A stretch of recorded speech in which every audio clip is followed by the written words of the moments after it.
Saturday Night Racing League is ready to bring flag-to-flag coverage live here on VSPEED. 2.5 mile, 31 degrees of banking, open back February 1959. Coming by the lead lap number 1, Jeff Wright by about 0.02 of a second gets that lap led.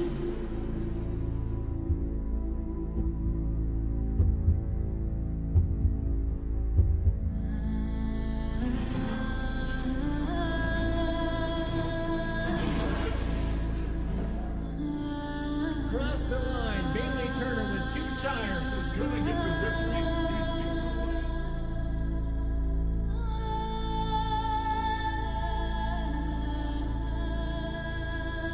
Michael Sturgill is going to steal the win at Kentucky in unbelievable fashion.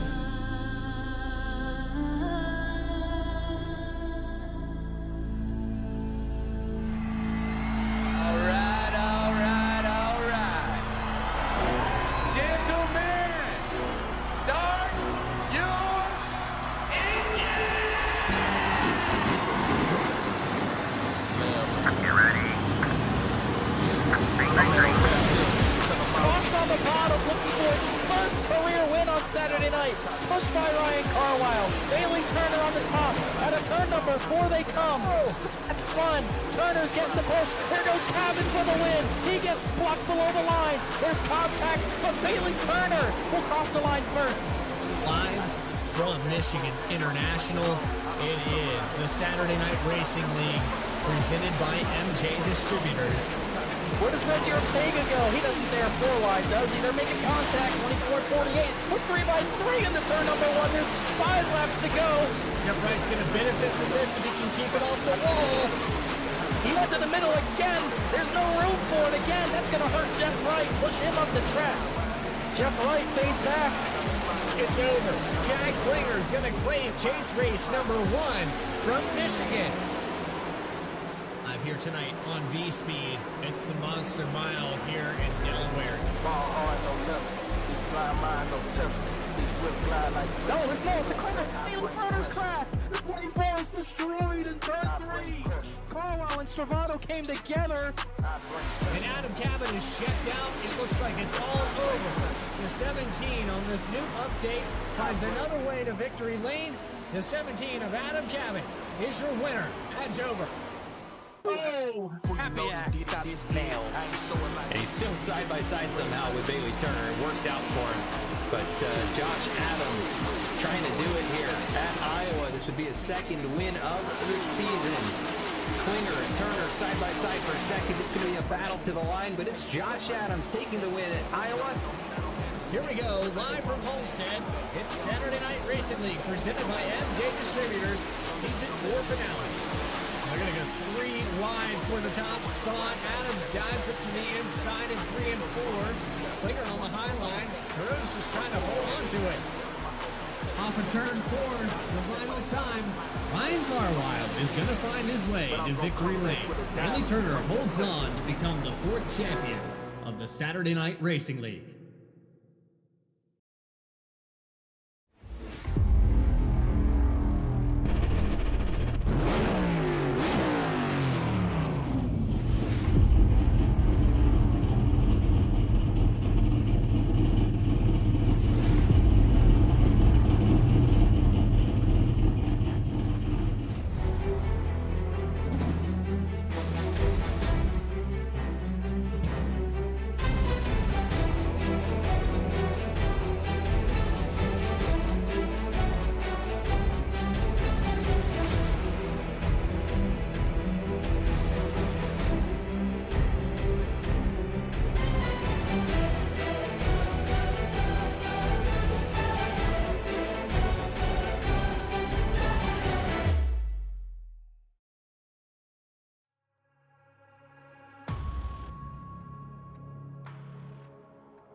It's been 5 seasons, 4 different champions. Live here tonight for Saturday Night Racing League. It's Chase Race number 1 from Kansas Speedway. M&J Distributors, Matco Tools, and all the sponsors in between. It's been a long season, but we have a new leader in the points here as of this week. Welcome in, everybody. I'm your host, Bradley Cooper, alongside Connor Horn. Camera packs provided by Dougie Beard. Connor, when you reset the points, you give everyone a bonus. You put Jeff Wright back on top. That's exactly what happened. I mean, we've been talking about it all season long. Bailey Turner's led the points ever since season 4's opener at Daytona. That changed at Martinsville with a poor finish for the 24 and a penalty to the 35, who would have been technically points leader coming out of Martinsville. But Jeff Wright won the regular season championship, added that bonus point total onto his 5 wins this season, and he already has a 16-point gap going into this chase run. Easily the favorite to be the first multi-time champion the series has ever seen. Joshua Banks is obviously second. He could get that done as well. He has 3 wins, including the controversial one last week at Martinsville. Bailey Turner 4th in points, trying to go back-to-back, but he's not here tonight, so already his championship hopes probably over before they started. Missing a race in such a short chase, probably not going to be able to make it. But J.R. Shepard in 3rd. He could be the underdog story to become the 5th different champion. Elliott Butler seeded 5th. Really, everyone's seeded 5th. 5th on back, no bonus points for anyone. We only have 4 winners in the top 16. A few other winners, like an Apian Ferrata, missed the chase. As you can see, he's outside the top 20. Guys who could maybe fight their way into a title fight. Kenny Kibbe is up there. Dakota Floyd, I'd look out for it. You can't count out Joe Smith-Porter. He's been fast all season, just waiting for him to break through. Could be anyone still, but Jeff Wright definitely the favorite. All the way back to Caleb Wakely and 25 points. Not much of a gap here when you hit the reset button. And the vast majority of drivers from 5th place all the way back to 16th are in that boat. So it's a tie all the way through. Take a look here at our track map. Kansas Speedway, we visited here before in Saturday Night Racing League, opened June 1st, 2001. One of those cookie cutter intermediate ovals compared to Chicagoland and Las Vegas. But this racetrack looks like it's going to be a single line, especially with this Gen 4 stock car. Connor, I don't know if you've had any track time on this car track combination, but me personally, I don't really know what to expect here tonight. I don't know how tough it's going to be to make that pass. Excuse me. I'll be able to know that for sure in the first few laps, and then we'll see the long run how the track develops. It's always been a top dominant track since the repave. Sometimes, depending on the setup, you can get that bottom line to work. When we brought the Xfinity cars here, we saw every line working. Next gen, kind of the same thing. We could see all lines working. I don't know what we're going to see with the Gen 4 with all the horsepower that we have. These cars generally build tight entry, loose exit. So if that bottom line, running that bottom is a little bit too tight, it might be a little bit too difficult to make that bottom line work. We might see the top line be as dominant as it's been in years past, but we'll just have to wait and see. In the real world, this is one of the best tracks on the schedule now with a next-gen car, and the Gen 4 car saw some good races here as well, and we'll see how good of a race we get. It should be fun. You got the 140 laps, pit road speed at 45. You got 4 extra tire sets, including the one that you start with, so 5 total. You have the 3 green white checkers, full fuel this season, which is new, that like we've been saying all season long, and the fixed setup per usual. But now it's time to take you down track side and get the grid up on the screen, starting on the top spot here tonight. Actually, hit the wrong button there. That doesn't happen very often. Let's get the right thing up there. A 30.633. Jeff Wright going to start on the top spot. He'll have the 14 of Kenny Kibbe starting to the outside for Chase Race 1. Row number 2 belongs to Nick Happy-Ack. Chad Klinger in the 09 will start in the 4th position. Pit spot for Casey Lakatos. Elliott Butler in the 16, starting in 6th. Then you go back to Caleb Wakely and Joshua Banks after the penalty. He had a paint scheme change, so he'll start in the 8th position. You have Dakota Floyd in the Heinz 57. Ryan Carlisle rounding out your top 10.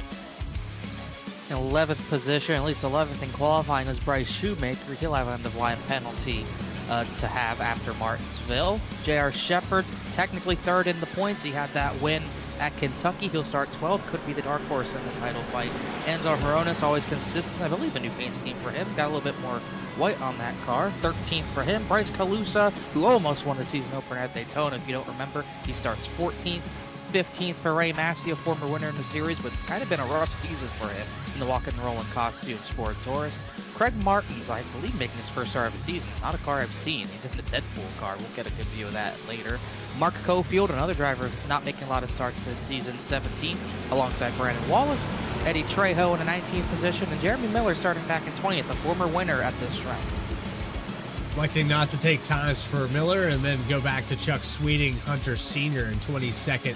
23rd for Noah Mahalski, Philip Brewer back in 24th, 25th with Christopher Hodges, Matt Shinosky, and 2 more cars with Keith Shoemaker and Austin Belke. But here we go for chase race number 1. Jeff Wright into turn 1, live and racing from Kansas, Saturday Night Racing.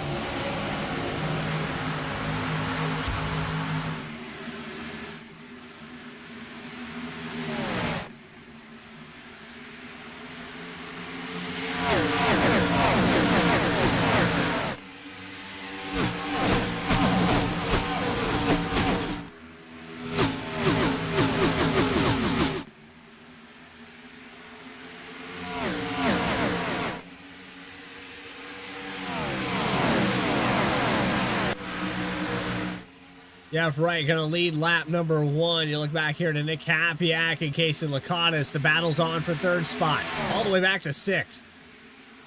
Yeah, 2 by 2 behind the top 2. Hapiak trying to claim that 3rd position, just not quite able. Now he is into the corner. Turn 3, finally able to make that pass work. And thought we might see drivers on the top side, but it looks like the bottom line is going to be the dominant line on the short run. We'll see if that line actually gravitates towards the top as the tires wear out. But everyone kind of runs the bottom. Even the line you run trying to save the tires here. So not too surprising at that aspect, but I think the top side's probably going to be for speed, the faster line. Mark Cofield disagrees. He's going to try the high line into turn 1. Didn't have much choice, but loses ground. He's trying to get around the 44 of Philip Brewer. Chris Hodges now gets around, and here comes the 31 of Shinosky. Side by side there. Also some battling with the 57 of Dakota Floyd. He's going to get to the outside of Ray Massey for 13. Dakota Floyd, guy who's been close to getting some wins in this series, in this chase this season. Could be another one who could be a dark horse to win the title, but if you're going to take the title from Jeff Wright, you got to finish ahead of him pretty much every single race, with him having a 16-point gap back to 2nd, and then basically a 25-point gap ahead of the majority of the rest of the chase, sitting at 2,000 points. You're going to have to beat him every single week and just hope he makes a mistake. Jeff Wright looking strong right now, though. Telemetry up on your screen, and there's Craig Martin making his debut. So we'll get a better look at this machine. Trying to find the best angle here, but you said it was Deadpool themed. I can see that. It's one way to put it. It's just a lot of Deadpool. It's got everything. For start. What a time to debut at the start of the chase. The last thing you want to do is anger anyone who's fighting for a championship. He made a start there last week at the short tracks in the Challenger Series. Raced Bristol and got a podium finish there. Not a good run, though, for him, and I think that's why he's out here in the Cup Series tonight. He got to drive a total of 2.3 miles at Texas, so I can't say I blame him. If you have that itch, Connor, sometimes you got to scratch it. Well, he's definitely done better tonight, gotten more than 2.3 miles in already, so I think he'll take it. But he's probably in for a rude awakening. Going to be hard to run up near the front in a much tougher series, a much more top-heavy series, I would say. Much harder to crack that top 10, but see if he can move through the field at any point. A few drivers moving through the field. I see Ryan Carwile, I believe, trying to make a pass. That is for the 9th position. Him and Angelo Horonis side by side, as starting to see this field spread out a little bit as we're side by side for 2nd, a little further up from this. Chad Klinger's been moving up through the field. He started back, I believe, back in the 4th position. He actually fell back a few positions, and now he's back up looking for 2nd. Whoa, happy sideways. I think Lakatos might have touched him there across the tri-oval. I don't know if he did. He didn't look close from what I saw. I think these cars can get so aero loose that he might have gotten aero packed in the tri-oval. He gathered it up, kept it out of the wall, and definitely what happened. He did not get any contact. He got so sideways with the 50 near the rear of the car, he just completely lost it. Yeah. Yep. Looking at it from that angle, we'll try to get one more angle out of here. You see that car steps out and taking the downforce off that right rear is all it takes. Pushing that air, and Happyak's going to continue to hemorrhage a little bit of spots here. He'll have J.R. Shepherd to the outside. After the penalty, though, we were talking about it in the pre-race, Joshua Banks, well, he already said in his post-race interview he wasn't happy with that victory. It didn't feel right. It didn't sit well with a lot of people. Happyak, and I think maybe Happyak thought he got moved. I don't know what that was. But Lakatos went sideways. That was Lakatos. He was on, him and Happyak weren't near each other. He was on the outside of Chad Klinger and just lost it the same exact way Nick Happyak did. So the tri-oval, you're not safe in the tri-oval. You would usually think down the back and down the front that you're safe and out of trouble. That's not the case. You can't take a break. You are sideways all the way through a tri-oval to the point where you almost might need to be 90% throttle, just not 100% throttle through that portion of the track just because of how big the wheel spin is. Continuing to hold on to it here. As we rode on board, I was curious to see if there was any wheel input through that tri-ovals. Watching a pass here for the 3rd, 4th, and 5th position. J.R. Shepherd. And how about that? The 98, I think he deserved his 2nd victory this season, but we'll never know. The scenario changed there at the tail end of the race. He had kind of ran away with it, and I thought we were going to be talking to him on the top spot. But still, it's goes back to what I was mentioning there with the 35, and you had Bailey Turner in that mix as well. And one of the cars that didn't benefit from that situation actually lost a lot. There was a lot to unpack after our short track venues last weekend. Yeah, he's able to somehow get a top 10 with a modified and still having a good run through the field. He's up to that 4th position. He started, I believe, back in 12th, so he's really charged through the field, and you got to hope his tires hold on with how hard he charged through the field. He's already, I would say, the 3rd favorite to win this championship with no Bailey Turner in the field. Also no Jose McWhorter in the field that I don't believe we noted. So no Turner, no McWhorter. So those two former champions are likely not going to be in the title fight after missing the first race. I'd say, obviously, everyone's chasing the 48. Joshua Banks might be the next best guy to try to chase him down. And then J.R. Shepherd's right there. But Kenny Kibbe's not shying away either. He's kept up with his 48. We'll put this as home track advantage. Jeff Wright frequents this racetrack. It's one of his favorite places to race at and visit. I think it's at least 1 or 2 times that I talked to Jeff. He's going to Kansas.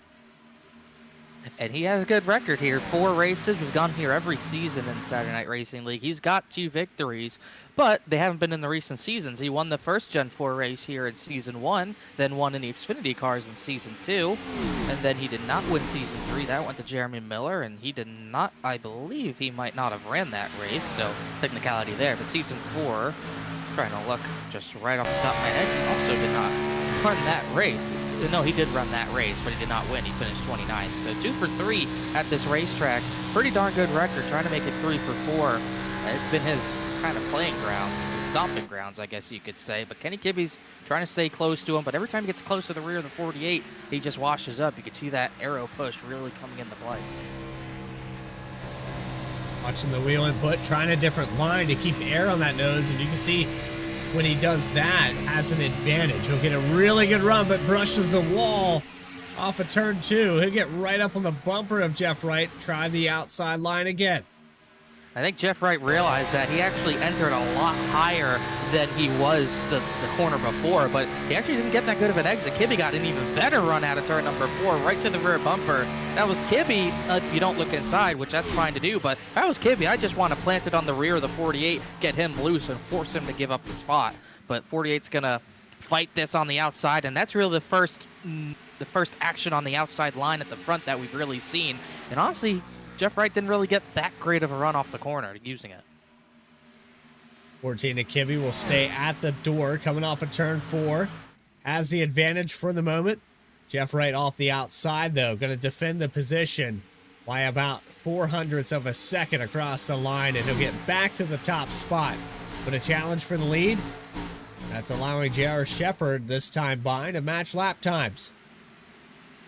But it's pretty hot, pretty fast speed that the top two are setting, that J.R. Shepherd, even with them battling, he really didn't gain that much on either of them, but he has pulled away from the battle for fourth. Elliott Butler has moved up into that fourth position, and he started in the sixth position, so decent climb for him, I guess you could say. Joshua Banks up into the top five, climbing through the field, did not have an UL penalty after the incident last week, but he does have work to do, not the best in qualifying efforts, and he's fighting hard. I believe he gave Elliott Butler a little bit of a bump last week as well, and we'll see if he can get to the front as he and Elliott Butler had more contact. Butler gets loose off of the corner as well.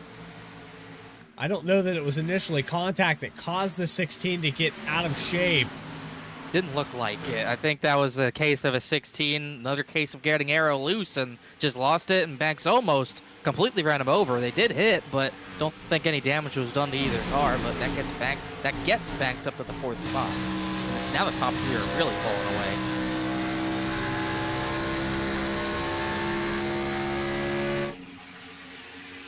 Hapiak moving up positions. Wanted to mention there, got back to fifth spot. Started up in third position. Has a lot of ground to make up if he wants to catch J.R. Shepherd. So looking at this top 10, there's still some battles going on throughout the rest of this field. It's the Grippo's 44 getting by Case and Lakatos. Lakatos down 9 positions. The 50 car struggling with the handling here. Yeah, we saw him at that big wiggle through the tri-oval, and I would not be surprised if that pretty much took all the good off of those Goodyear tires. I mean, he's dropped like a rock since then. Still think he's got some decent short-run speed, but the long run might be a really big hassle for him. As, 140 lap race, he probably can't make it to lap 70, probably a 2-stop race, so you're thinking around lap 47. Really from laps 45 to 55 is when we're probably going to be seeing people pit.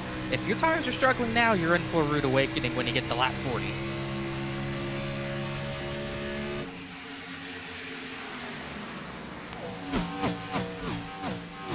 Jeff Wright continuing to lead. It's about 0.3 of a second as we cross the stripe. 22 laps already completed. From the green flag drop, we've stayed clean. They got the standard set, one caution in the Challenger Series, so it's going to be tough to beat that record. Especially with a mostly longer race, but we'll see. I mean, those top three really got away, but for the most part, fourth on back is just still completely packed up. Not much separation within the top 15. You still got Angelo Horonis, Elliott Butler, who were doing battle. Elliott Butler is the one really starting to fade and really starting to stack up this line of cars all the way back to really about 17th with Ray Massey. This line goes back to the 16th, struggling. It's on board with Chuck Sweeting. Watch this. Tri-ovals are not easy tonight. You can see how sideways he got. That was right in front of Bryce Calusa and Elliott Butler. Still struggling here off of turn 4. Sweeting gonna fight the car to the bottom of the track. He's gonna have to rejoin, doesn't have the grip right in front of Jeremy Miller. He's gonna try to keep the inside. Miller gets to the outside. I think that 30 had contact with Ryan Carwile down the back straightaway the previous lap, but they got away with it. I don't know. He's gone through the field pretty nicely. Didn't qualify. Started 20th. Already up to the 10th position.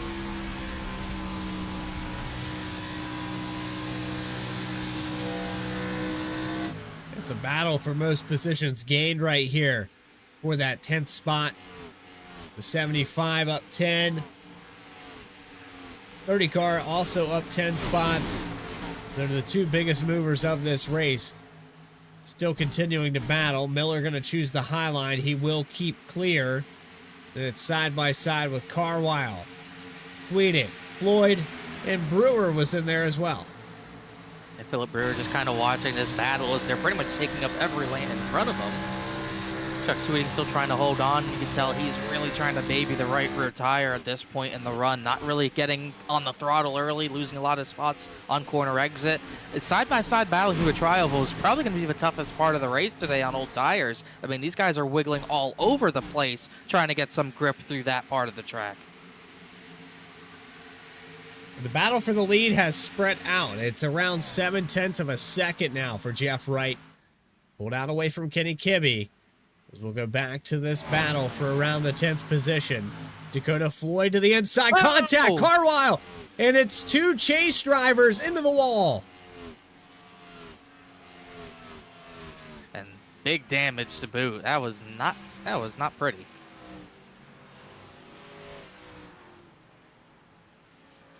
Big damage on both those cars. They're going to have a lot of repairs. You saw it happen in real time, but here's the replay. Floyd dives to the bottom, gets a little bit aero loose, actually gives the 71 dirty air. He pushes up the racetrack into the 75. I think that, I don't know if that's dirty air. It looked like to me Ryan Carwell just completely misjudged it. I think he's assuming he's going to be clear to the outside and be able to slot in behind Chuck Sweeting, and he just completely misjudged it, turned the 75 right into Dakota Floyd and took them both out. Sherry didn't mean to do it, but definitely a big mistake to make, especially with two chase drivers. You don't want to hurt their fight for a potential title, and he straight up just came up the track into them. Watch it one more time on the onboard. He gets to the inside. Back to the throttle here.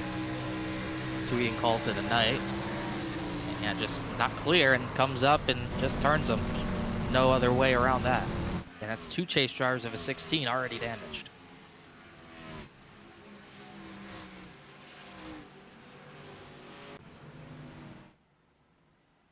That brings on pit stops here, and I think that in this moment, you're going to see everybody come down for one of those tire sets available.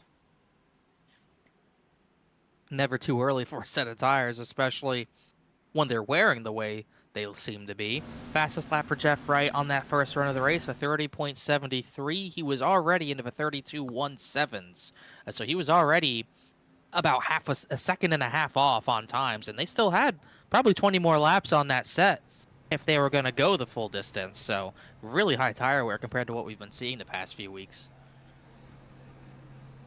See everybody coming to pit lane. You've got a couple cars with some damage that will get that repaired, but here's the race off of pit road. Jeff Wright, Kibbe, and Shepard for the top three. Your entire top five are chase drivers. Then you got Chad Klinger, Bryce Calusa splitting Elliott Butler away from his chase teammates, even though they're not teammates, but you get the gist. The caution here on lap 28. That'll give us an opportunity to get a word from our sponsors.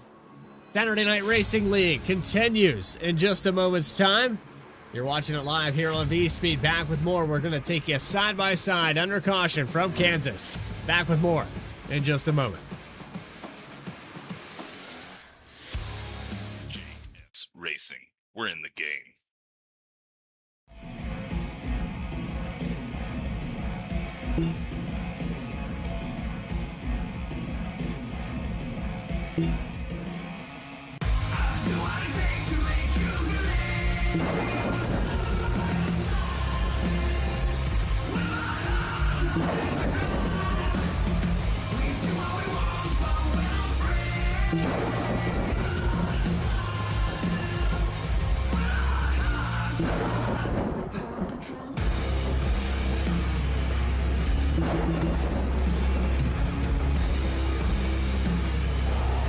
Gentlemen, start your engine!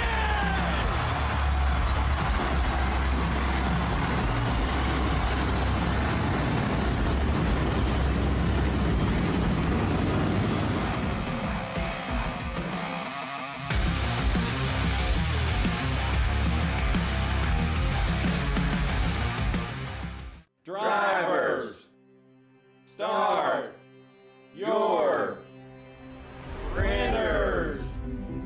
To keep pace with the ever-changing landscape of marketing and advertising, let Clark Print Shop help you spot the trends. and keep you in front of the pack with all your color printing needs.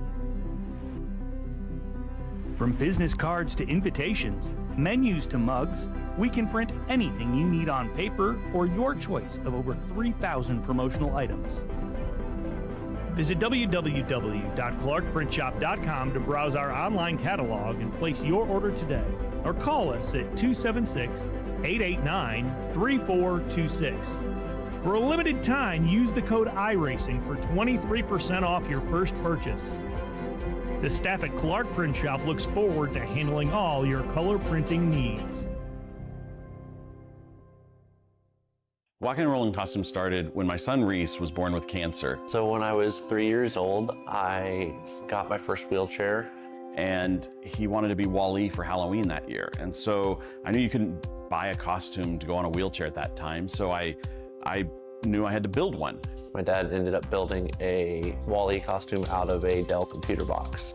When we were all finished, he loved it. We took pictures of it and shared it on social media. So many people started sharing it that we started getting requests from people we didn't know. In 2015, we decided to build them for other kids because people were asking, hey, can you build them for my kid? So we started the nonprofit organization, Walking and Rolling Costumes, and we build costumes for kids all over the nation, free of charge to the families.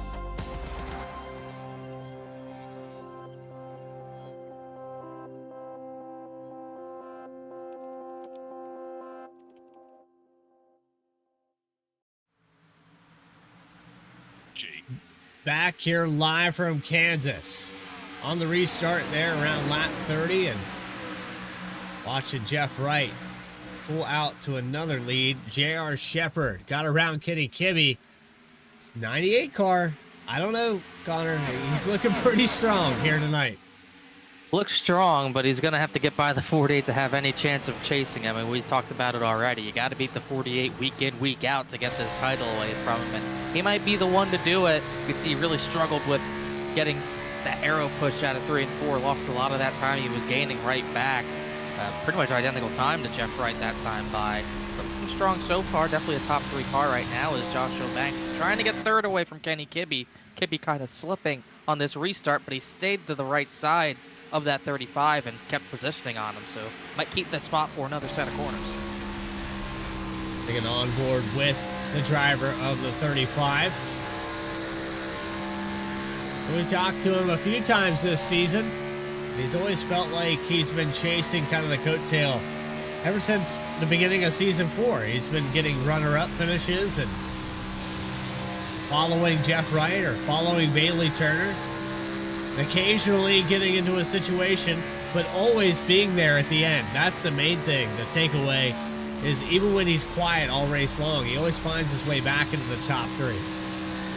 Even without the contact last week, he was likely going to finish second or third at Martinsville after the speeding penalty. He just finds his way to the front one way or another and gets finishes out of the day, even when he does have a mistake, which he has sped a lot this season. So that's something he's been able to do. He's got 3 wins to boot this season, and that's why he's got some of those bonus points, and maybe he can fight Jeff Wright as well. Really, your 3 favorites are 1, 2, 3 right now. Then you look back here with the cluster, and there's actually some 3 wide back here. There's Caleb Weekly, Craig Martin, Eddie Trejo. A lot going on down the backstretch. I think Caleb Weekly got really sideways off the corner and just kind of stacked things up, and Carwile trying to get back through the field after his incident ends up trying to get through all that. Dakota Floyd, he's also taken his car behind the wall, so that's 2 of our 16 chase drivers out of the race after starting the race. You have 2 of our chase drivers who didn't start the race, in Bailey Turner and Joseph McWhorter. Shepard 2/10 of a second back. Top 3 is accordion back together. Shepard might have some company for that second spot. Here comes Joshua Banks off of turn 4. He's got to run. And I will say this right now, Jeremy Miller is usually a pretty good friend of mine, and he's gotten through the field very quickly. Banks is getting close to the 98, not quite there yet. Jeremy Miller just found his way up into the top 5 after starting in 20th position, so crazy climb for him. Once again, former winner here, he could get up there. He's been running the high side more than anyone tonight, from what I've seen, to get through the field. We'll see if he can get up there. You see those top 4 have kind of gotten away from that battle that we saw, like we saw in the last run, where the top 3 just kind of got away while the battle for 4th was really stacked up. Now it's those 4 drivers getting away, and now Miller's going to be the next one to try to join that, I guess, quartet. Oh, 50 in the wall, kept it straight. Okay, so Lakatos in the number 50. He now has Angela Horonis to the inside. This is for the top 10. Yeah, we saw Lakatos really struggle on the older tires. I think that yellow probably saved him a little bit, so he didn't have to run up pretty long on those tires. And now he's just trying to settle and figure out what he did wrong and how he can do better and just try to stay in the top 10 here, as Banks got really sideways up at the front trying to get by J.R. Shepard. Now he's back into the clutches of Kenny Gibby. Chopped the nose of the 14 right there, but that's got to get himself a little bit aero loose as well, but looks like it hurt Gibby a lot more.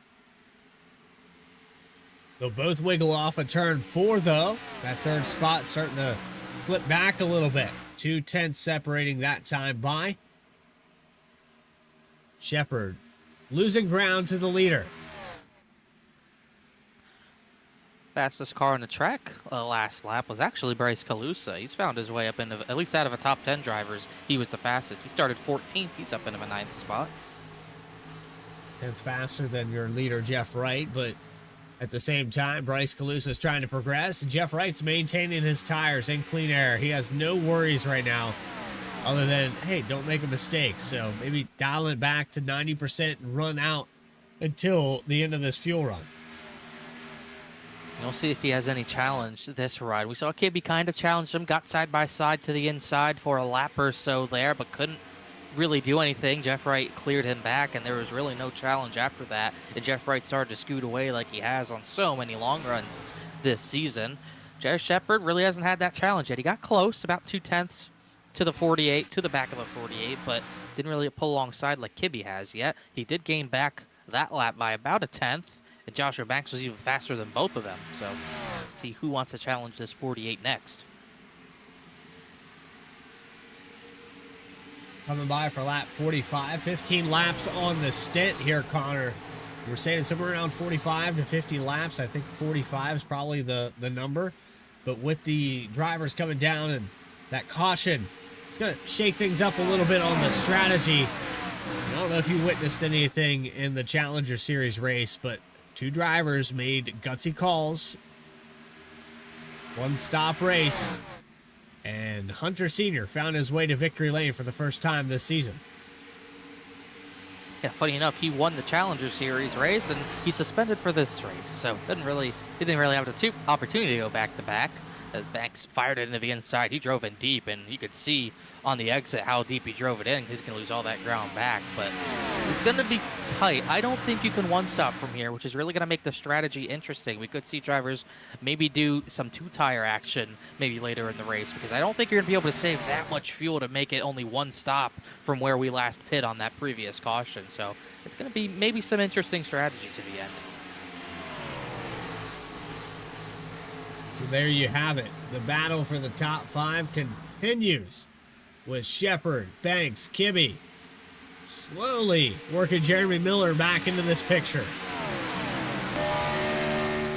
Got by Elliott Butler, kind of just sat there. Was a little faster than some of the drivers ahead, but that time a 7.73 from Jeff Wright had it once again as the fastest driver on the racetrack.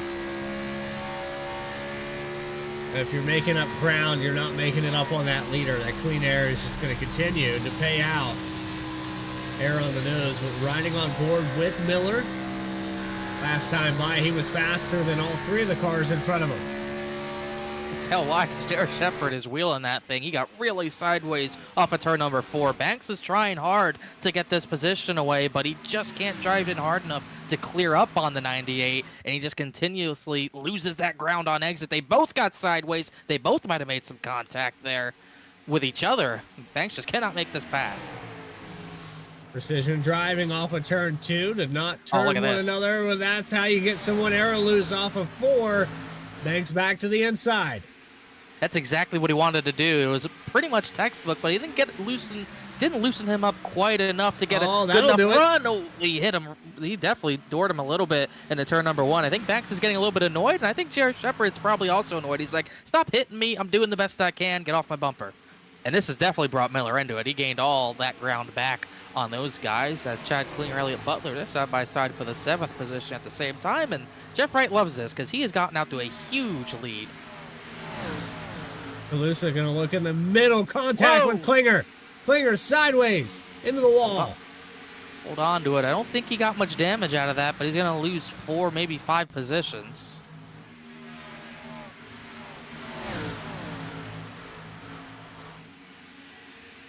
Just got sideways in the wall, then hit, I think went into the wall again just to try to avoid crashing other drivers. Did a good job keeping it straight.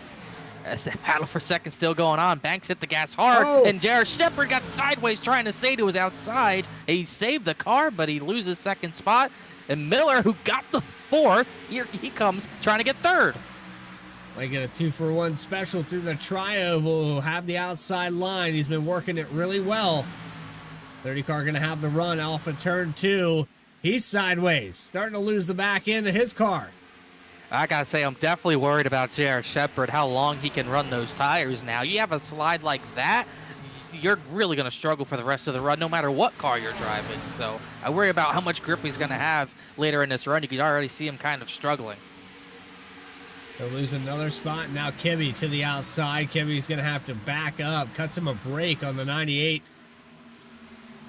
Sometimes a little give and take. Thinking big picture. We might see Kibbe, the next driver, to kind of struggle to get by this 98. You see Shepard's really firing to the inside, but he just doesn't have the grip on exit, and that's where he's losing a lot of his time. And these drivers getting to the rear of his car, putting air on that spoiler certainly isn't helping.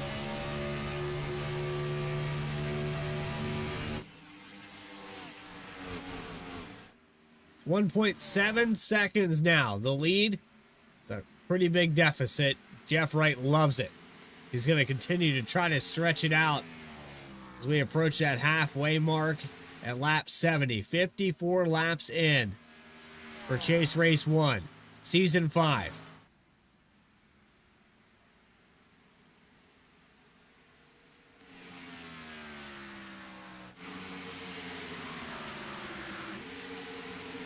Right, just in his own world. I mean, Joshua Banks got the second. He's pulling away from the drivers behind, but he's not gaining. I mean, the 48, like he has been a lot of mile and a half this season, kind of in his own world. When you find your own area code, though, and you can run your own race, that helps tremendously. But I think Jeff Wright just got loose. I think he might have made a little mistake there in the entry of the corner. We need to go back and look. Back us up. The wall. Couldn't quite tell. He doesn't have damage, so he should be fine. He lost a tenth or two there.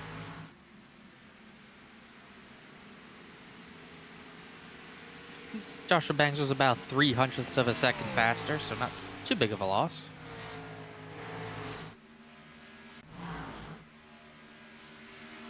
So yeah, we do have that battle for third heating back up. I thought Miller might be able to close in on those two, as he really had to wiggle out of turn 4 that time. But I think him running this outside line that long, he's already cooked his stuff, and now he's really struggling for grip. And Jared Shepard's actually found something compared to the 30. On that bottom line, nursing those tires back to health. He's going to clear the 30 back for that third position. And Miller looks to the inside. I don't think he's going to go for it. Jared Shepard is really driving into 3 hard. I can only imagine he's driving into the corner so hard, trying to wear that right front out. We talk about all the time in these Gen 4 cars how the right rear. Oh, Miller is sideways. Man, he saved it. Wow, he got into the wall, and he's still trying to fight it.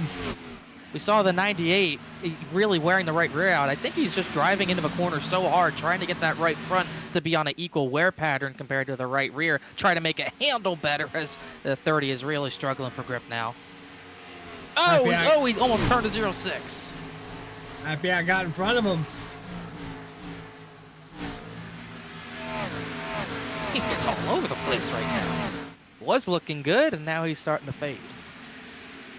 Using that outside, seems to have used up the tires a little bit more than everybody else.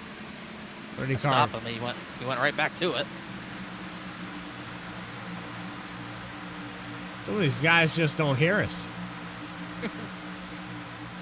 I mean, he slid quite enough to know that it's hurting his tires, but I think you're just committed at this point. Also, the track's going to start to cool down. That might make that inside line a little bit better, I would think. Didn't really see what the track temp was earlier. It's 108 right now, and the sun's completely gone off this racetrack at this point of the run. Yeah, it was about 109 the last time we checked in on it. Partly cloudy, 87 degrees the ambient air temperature, and it should cool down a couple more degrees, but I think based off of what we're seeing, it's going to be more of the rubber up factor. When these grooves start to get worn in, Connor, you know how it can be. You got to find a new place for grip. One place I'm surprised we're not seeing more drivers run even on their own is kind of the middle of the racetrack. I've seen a lot of times in other leagues actually getting to that bottom seam on the racetrack in the middle of the racetrack is really where you want to be. Right where Kenny Kibbe just ran in 1 and 2 that last time. I've seen a lot of drivers able to run fast times in the middle of the racetrack while also keeping their tires on it. So you kind of get a happy medium of pace and tire conservation, especially in 1 and 2, more so than 3 and 4. You're watching Chris Hodges side by side with the 00 Craig Martin. That's for the 14th position. You also have a lap down car. Oh, I take that back. I thought that was Mark Cofield there for a minute. It was Ray Massey in the 23. Cofield going to battle with Brandon Wallace, 22nd. Yeah, they are on the lead lap, just pretty much the tail end of it with Keith Shoemaker a little bit further behind.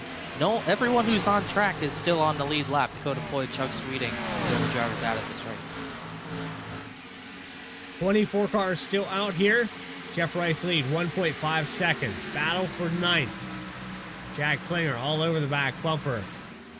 44, Philip Brewer. Brewer just got that spot away. Last lap went to the inside 1 and 2, and then got it the pass done out of turn number 4. So should see Philip Brewer start to pull away from that 09. He's climbed up a lot. He's pretty much followed the 30 through the field. They're both up 14 positions. Miller 20th to 6th and Brewer 23rd to 9th. With Brewer, I think he's been more committed to the bottom line, so I think he'll stand the test of time versus Miller, who's starting to fade. I think Brewer's still kind of on the up and up side of this run so far. We're sitting at 34 laps on the stint. Probably within the next 10 laps or so, we're going to see these drivers come down pit road. Yeah, like I said, I don't think you can make that one stop work. You have to make it to about lap 85 if you're going to make that work, and I just don't see anyone doing that. I do see one driver coming in. I think that's Ray Massey. He's back in 16th. He'll be the first one to pit. He's really committing to the 2-stop. This is even a little bit early. So the 23 car going to start this green flag pit stops, and I think for him it's just a matter of trying to gain a little bit of track position with fresher tires. And just trying to get something out of this season for the most part. It's just, like we've mentioned, it just hasn't been the season that he wanted. He hasn't been full-time. He's missed about 4 races, but even in those races, he only has 1 top 10 finish on the entire season, and that was actually the last time he raced 2 weeks ago at Chicagoland with a 6th place finish. Other than that, he only has 1 other top 20 finish. It's definitely been a struggle.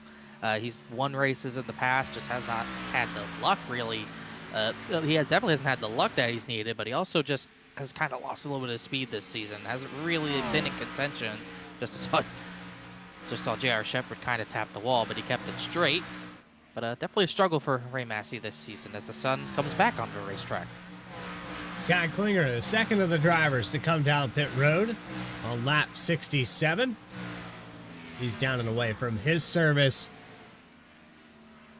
37 laps now on the stint. Will we see the 48 come down to pit road? I don't think we will for all the way to the end of this run. Yeah, I would say probably lap 70 to 75. If you're 2-stopping and committed to that 2-stop, that's really where I would expect most of these drivers to probably come down to pit. We'll just have to wait and see. Miller just got the wall again. Everyone's really kind of starting to stress me out with how sideways all these drivers are getting off the corner. You got some even on the bottom line getting loose. Then you have the 30 knocking the wall down. There's really not many other drivers running the outside. Elliott Butler's up there. Angel Hronis is kind of up the racetrack. For the most part, everyone's planted to the bottom. Ooh, Butler really hit it that time. Bryce Calusa working his way closer to Jeremy Miller. Then you have Philip Brewer. So we were talking about the drivers that had moved up through the field and had been in advancing positions. You're seeing the opposite, with Brewer continuing the trend and Miller losing ground. And Philip Brewer is actually faster than both of these drivers right now. It just, he started coming on a little too late, but definitely has good pace in that 44 car right now. Definitely top 10 speed. We get to the inside of Bryce Calusa coming off of turn 2. Not quite. Not quite there. You can tell he's just a little bit better entry to exit just as a whole. As Miller actually went to the bottom, that's going to tell me that he's pitting because he hasn't been running the bottom at all. Ooh, there it is. Yep, he's going to come down the pit. Did he make it is the question. That was pretty fast. He made it. But I believe he's all good. More drivers pitting. This is really starting to cycle. Matt Shinosky, chase driver, he pits. Austin Belke's in. Philip Brewer just about clear of Calusa, sorry. Well, will this force the hand of some of these drivers in the top 10, Connor? I don't know what the numbers look like, but the last mile and a half that I witnessed, it came down to drivers topping off during that first caution, being able to stretch the run for a one-stop race. We're still not in that situation. I don't think that that's going to be a possibility. Yeah, we're already kind of past the point when if you wanted to split these into even thirds, just trying to run into even thirds, you would have already pit. So I think most drivers have already gone further than you probably should. Intrigued where Miller is going to come out, as it looks like, speaking of that, they're coming in right as I started talking about it. Jeff Wright's in, and Joshua Banks pretty much followed him in. So this is pretty much where you want to pit. I think most of these drivers waited a little bit too long, and they kind of reacted to that. Jeff Wright, Banks, Shoemaker also in for service. Shoemaker might have got a black flag on the speeding penalty. He did. It's pretty much going to take him out of any contention. He was already tail end of a lead lap, so he's going to really struggle to get probably both those laps back, maybe even 3 laps.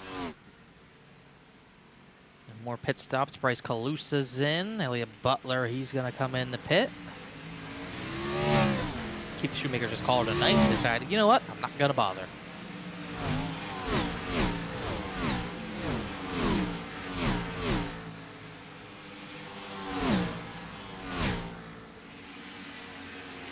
Jeff Wright back out on the racetrack. Gives J.R. Shepard the chance to lead a few laps here and there.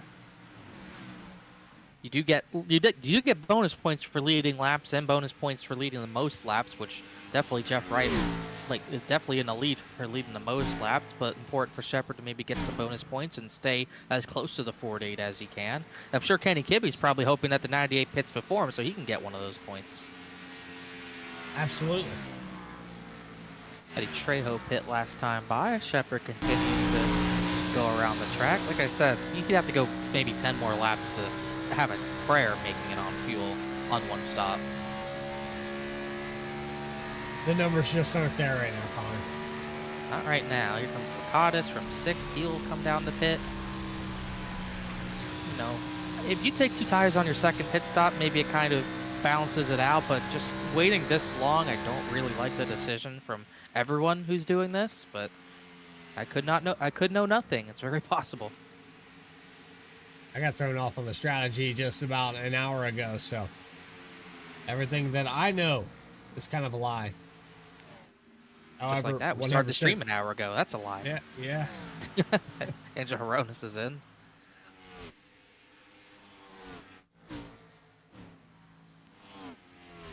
I don't think anyone cycled in front of Jeff Wright. We did see some drivers pit a little bit earlier than the 48, like Chad Klinger. He did not come out in front of Jeff Wright.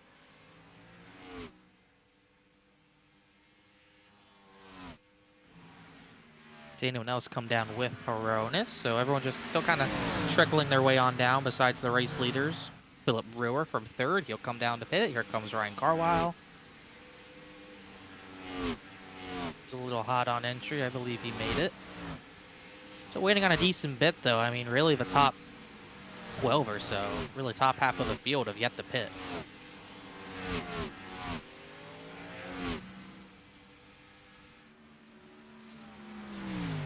And here comes Darrell Shepard. Here comes the race leader. And Kibby's actually going to follow him. He's not going to elect for that bonus point. He's just going to follow the 98 in. Might be really close to the window of fuel. I don't see them being able to make it from here. That's just a log stretch. 63 laps it would be. I think in the next gen you might be able to make it. I don't think you can make it in these. But we'll see. Could be wrong. But if they could make it from here, I would imagine the 48 and 35 would have also gone that long. Nick Hapiak's still on the racetrack. He's going to continue for another lap. 3.3 seconds ahead.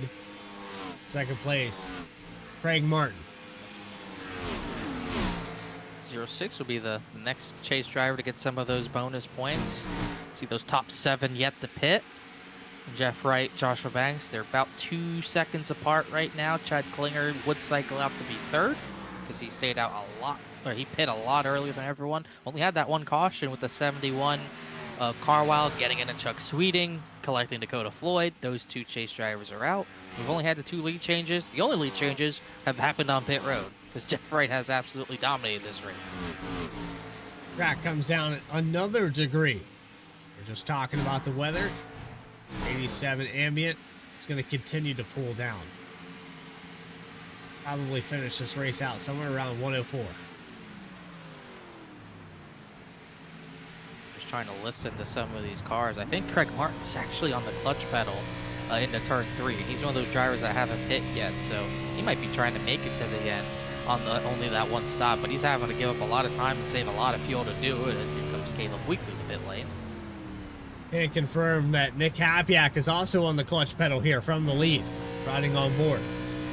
He's 00 not quite keeping the pace with Hapiak, so Hapiak, as far as people maybe trying to make this one stop work, definitely in the driver's seat of it, definitely the furthest up on this strategy right now.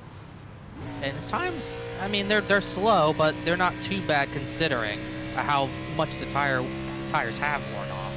But definitely giving up a lot of time to the drivers who have pit, like Jeff Wright, obviously.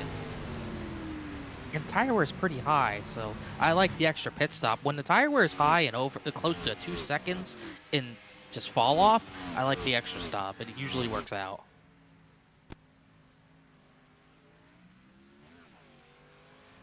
Mark Cofield into pit lane, as is the 99 of Brandon Wallace. Cofield stuck on his pit. Might be calling it a night. I don't see a penalty. Could have served it possibly. Didn't really see his entry, but another driver who's just not really running very well. Looks like he actually hit the entry cone, so probably got a penalty for that, even though it's not showing up. Out of the people who have pit, this has really spread the field out. I mean, Joshua Banks and Jeff Wright, they're kind of on their own together. I mean, there's no one within sight of these two at the front. They got the 48 about 1.1 seconds clear, something like that, and it is a long way back to Chad Klinger and Jeremy Miller. As it looks like the 06 finally pits, he brings in Christopher Hodges. No penalties for them. That will hand the lead over to the 00 of Craig Martin. It's always a good start to SNR in the Cup Series if you're able to lead a lap right out of the gate. Just trying to do the math in my head. We went green around lap 32, and most drivers pit lap 30. So Hapiak went about 54 laps on a tank. Martin goes 55. If they replicate that again, they'll be the 06 would probably be 2 laps short, and the 00 would maybe be able to make it. So there might be something there, but they were giving up so much time. I'm just not quite sure they can make that work. This guy's making it work. 1.2 seconds for Jeff Wright. we finish out the cycle of green flag stops. Don't go anywhere. We're going to take another break here on VSPEED, Saturday Night Racing League, and the Challenger Series. Back with more coverage in just a moment. M&J Racing. We're in the game.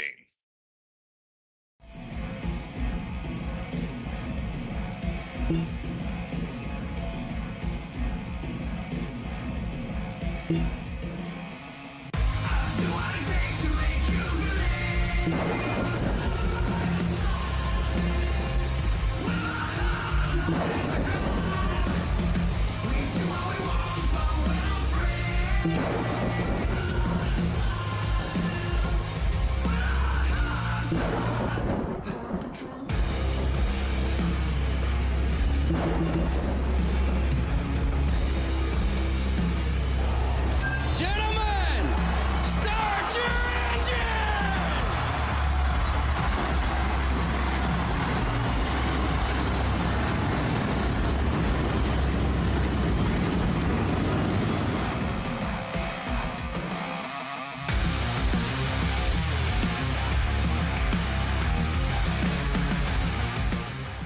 Drivers, start your printers. To keep pace with the ever-changing landscape of marketing and advertising, let Clark Print Shop help you spot the trends and keep you in front of the pack with all your color printing needs. From business cards to invitations, menus to mugs, we can print anything you need on paper or your choice of over 3,000 promotional items. Visit www.clarkprintshop.com to browse our online catalog and place your order today, or call us at 276-889-3426. For a limited time, use the code iRacing for 23% off your first purchase. The staff at Clark Print Shop looks forward to handling all your color printing needs. Walking and rolling costumes started when my son Reese was born with cancer. So when I was 3 years old, I got my first wheelchair. And he wanted to be Wall-E for Halloween that year. And so I knew you couldn't buy a costume to go on a wheelchair at that time. So I knew I had to build one.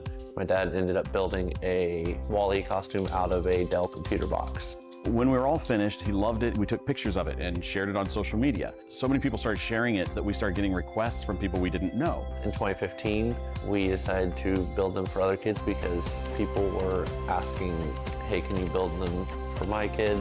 So we started the nonprofit organization, Walking and Rolling Costumes, and we build costumes for kids all over the nation, free of charge to the families.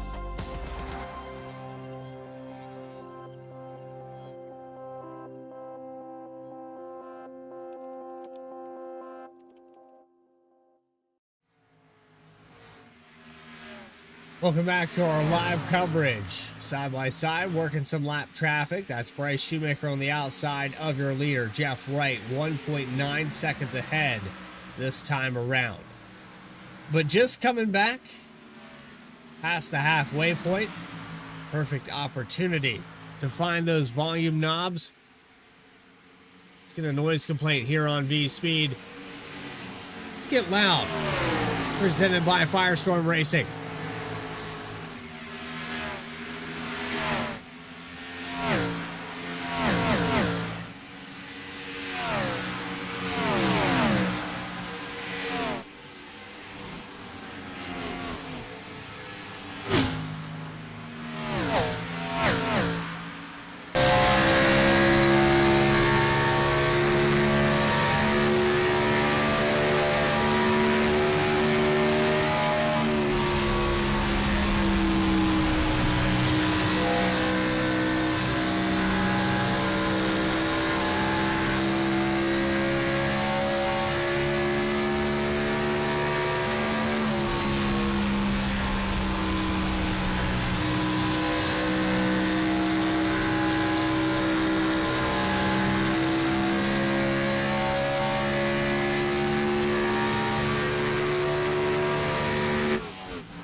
Trouble on the front stretch. Man, Jack that's going to be a Klinger. caution. Look out. Everyone get by him. Miller spins into the grass. Saw that. I didn't really see the crash coming, but you saw the 09 really got sideways off of turn number 2, and we caught that while getting loud. They really got loud when they started spinning, but you saw the 09 starting to slide, and it just, I think, got 2 sideways into 3. Couldn't quite see what happened. We'll get our replay. Yeah, Kibbe just packs air on the 09. It gets him sideways. Then there's contact there, and Miller just can't quite get off the 09 in time before hitting him. Spins them both around. Miller, I don't think either car gets damaged, but they lose a lot of track position. You got a good view right here of how loose the 09 gets. Kibbe gets to his bumper, close to it, just close enough there where he gets him loose. Then there's contact. Then the 30 tries to check up, clips the bumper of the 09. Not much Miller could do.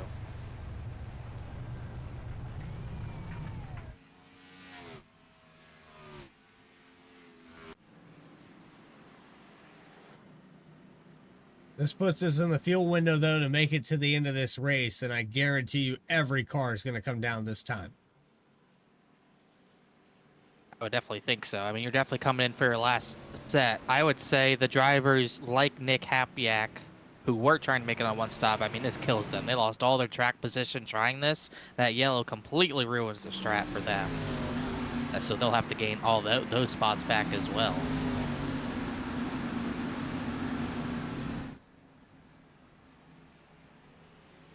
Would not be surprised if a driver outside the top 10 that's in this chase tried 2 tires, but not right now. I don't think it's going to work. Oh, there's a spin.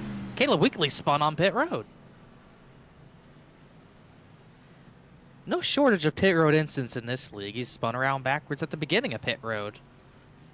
Speaking of incidents, Matt Shinosky got the lucky dog. We saw while in our break, he got spun by Case Lakatis. 48 comes off of pit road first, then a 35, then a 98. But we saw that 31 get spun, and now he's back on the lead lap. I did not see why the 13 spun on pit entry. See if we can get a good look at this. Oh, he blinked out. He lost connection. Sounded like he said his wheel disconnected. That's what he said in the session, which that would make sense as to why he wasn't getting back going. But yeah, definitely he blinked out, at least on our end. Maybe Nick Hapiak didn't. Nick Hapiak probably saw him. Did not see if the 06 got damaged. I don't think he did. So I think everyone got away, thankfully, but that was a bizarre incident.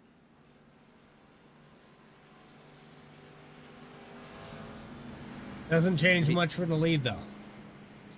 Well, it does in the sense that Joshua Banks gets his first real shot at maybe trying to get the 48 on the short run. We've seen Kenny Kibbe challenge him. We didn't really say J.R. Shepard challenge him. And by the time Joshua Banks got the second, Jeff Wright was already gone. So this could be a pretty big restart if the 35 can maybe get by the 48 here.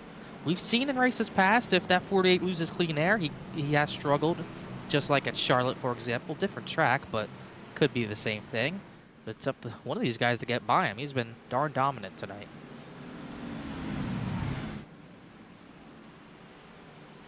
Backing him back up with 40 laps to go when we take the green flag. Jeff Wright, Joshua Banks, J.R. Shepard, Kenny Kibbe, Bryce Calusa, the top 5. A lot of yellow spoilers up here.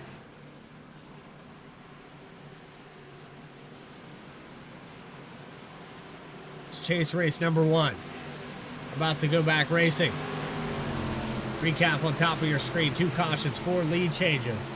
All of those lead changes coming during green flag pit stops. Back underway. Jeff Wright into the restart zone. Here we go into turn 1. Good match on the restart. Maybe not good enough into 1, though. Banks did pretty much all he could. Just the 98 having the 48 to look at in front of him. He's able to get a little bit of a better restart, but can't quite hold the bottom in that dirty air. 35 keeps it. Oh, look at this. Banks drove in hard trying to pack air in that 48. You know what? I think the 48 saw it coming because he went up the racetrack trying to avoid that air pack. It was enough to defend there off the corner.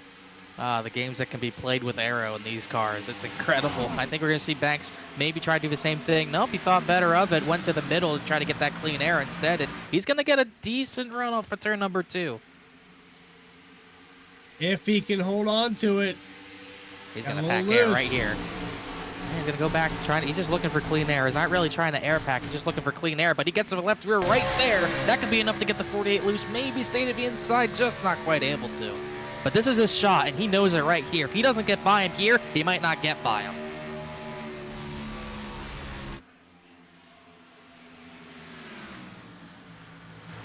Right, trying the outside, trying to wind it up. Banks got a pretty good run on the bottom, but here comes that run on the outside. Problems in the background there. It was Carlisle that got loose off of turn 2 and sent him 3 wide for around the 10th spot. Battle for the lead, though. Can't with the way contact. Oh, he put him in the wall. Wow, he really put him in the wall, and that 48 might be broken. Huge hit. Huge championship implications. He put him in the wall, and now the 48's dropping through the order.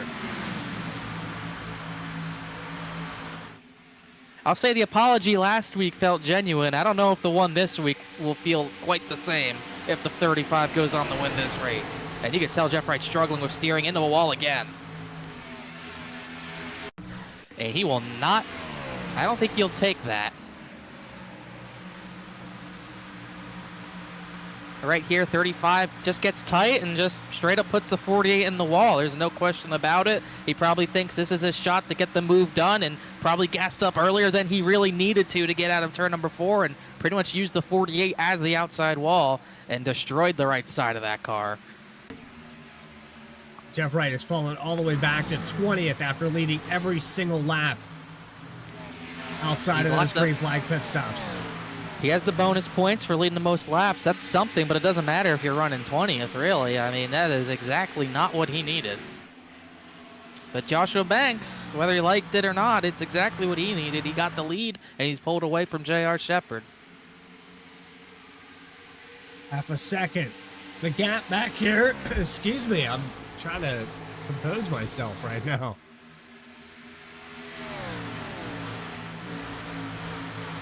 I'm sure Jeff Wright's trying to. Jeff Wright just hoping for a yellow at this point, but that right front is so broken. I'm not sure if he's going to ever have time to fix that thing.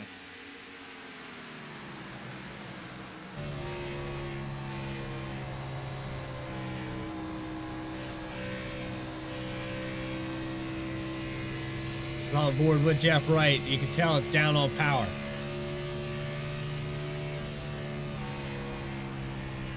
Can't get the drive off the corner anymore, Connor, and what do you do but drive this thing out to the end? I mean, if you're in a title fight, you're kind of obligated to. So not much he can do except hope for a yellow and get this repaired and maybe find some spots in late race chaos. I mean, coming in tonight, he was 16 points ahead of Joshua Banks. That's pretty much gone if he can't get a better finish than this right now, especially with the 35. If he can hold on to this lead for about 32 more laps. That will not go over well. I just can't stop thinking about what could transpire in the next few races after that. It's not the first time we've seen the 35 rub somebody the wrong way. I believe it was half of that number last season. Half of that number last season. He's ran into a lot of people. He's gotten into it with a lot of people. He got Jared Shepard angry last week. Joe Smith-Border had words about it. Pretty much everyone we talked to in the top 3 last week, including himself, had words about what went down at Martinsville. That's just another chapter in the Banksy story, I suppose. Well, he's going to have the lead here with 30 laps to go. Jeff Wright stopped hemorrhaging positions at 20th spot. He needs a caution, though, to get back in this thing. He needs it now. I think the worst part about it is that he hit squarely on the right front. There's no right rear damage on that car, really, from what I see. Just completely kind of right front suspension first into the wall, so that's why he really struggled and dropped all those spots, because he probably has such little steering ability now at this battle, kind of within the top 10, really heating up. In the background here, was Jeremy Miller getting by the 29 of Angela Heronis, Ryan Carwile, Bryce Calusa. Packing air on the right rear of the 71. Carwile, one of those cars that got sideways earlier. Recovered back to 6th. The guy who was outside, Chad Klinger and Jeremy Miller, I mean, they were both spinning, bring out the previous yellow. They're both back into the top 10.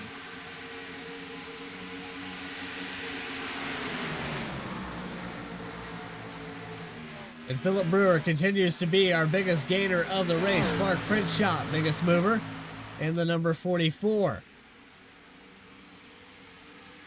Up 17 spots.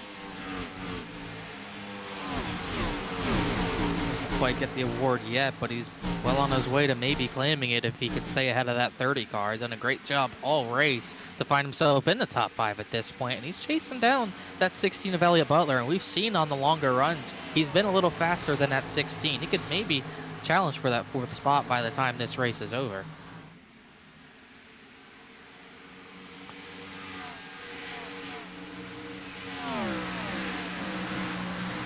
It's pretty spread out here for the top 3. You're looking there with Joshua Banks in the lead, J.R. Shepard, Kenny Kimmy, the full second back to the 14.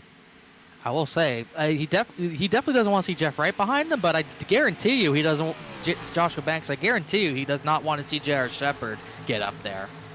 After the Shepard getting the boot last week, you just saw him give the 48 the boot this week. He's thinking, all right, all bets are off. I get the U, it is on. And Joshua Banks better hope for no more restarts.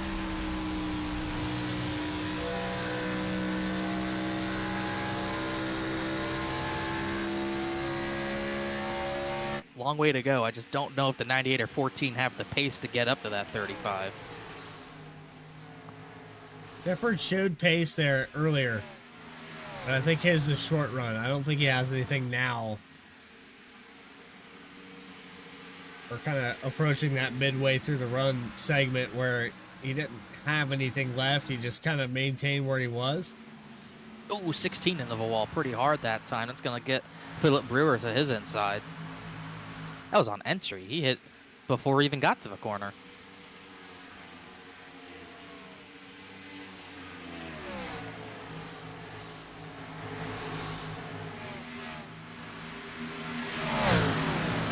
Side by side off of turn 4. We got him cleared. Good strong move. He's been so consistent on that inside line all night, that 44. He's got a long way to get up to those top 3. Deeper in, 12th position.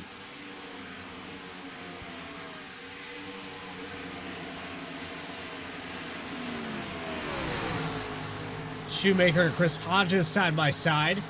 Still can't decide it off of turn 2, but goes side by side again in turn 3. Shoemaker flips onto the bottom, gets a little loose, and Hodges will complete that pass. Kind of a quiet night for Christopher Hodges, up into that 12th position. Kind of methodically gotten up into this position. He started 24th and he's up to 12th. 6th place. Oh, Weekly around. Watch out, inside wall. Looks like they're going to avoid it just barely. Not the reset the 35 wanted, that's for sure.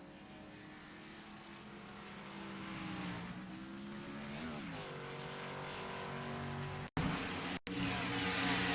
everyone a shot at another set of fresh tires, too.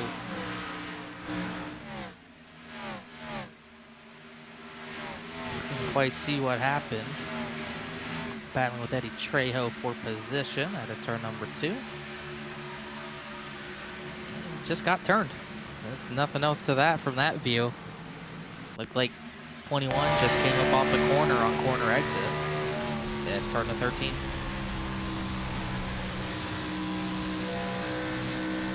Could be right here up to 21. kind of comes up a little bit. Maybe you could argue the 13's kind of coming off the wall, but I think the 21 had plenty of time to keep it lower and just didn't. Even if the 13 did come down a little bit, the 21's really trying to pinch him to the wall. I don't necessarily think that's what Trejo was trying to do, just probably a mistake. But here come the leaders down pit lane.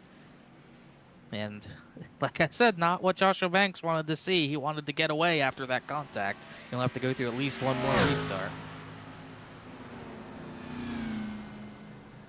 He'll get that restart with under 20 laps to go. Jeff Wright going to try to repair this car as much as he can.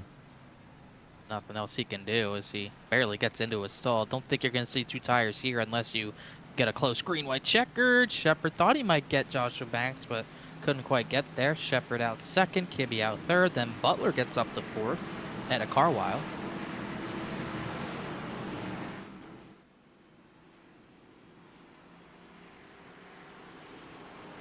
And newsflash, it doesn't look like Joshua Banks has sped from the lead this week.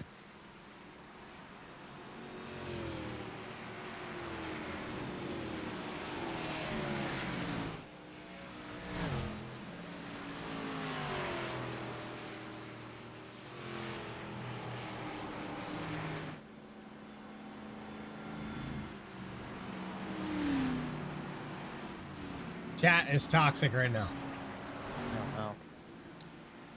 I tend not to look. 97 is going to get the wave by. It's Mark Cofield trying to get his lap back here. And he should get it. As we double back up. 35. With J.R. Shepard on the outside. Let's see 40. if it's going to boil over from Martinsville. 48 got as much as he could repair it. I mean, it doesn't really look much better, but at this point, got to try to repair what you can and hope you can get some spots out of it.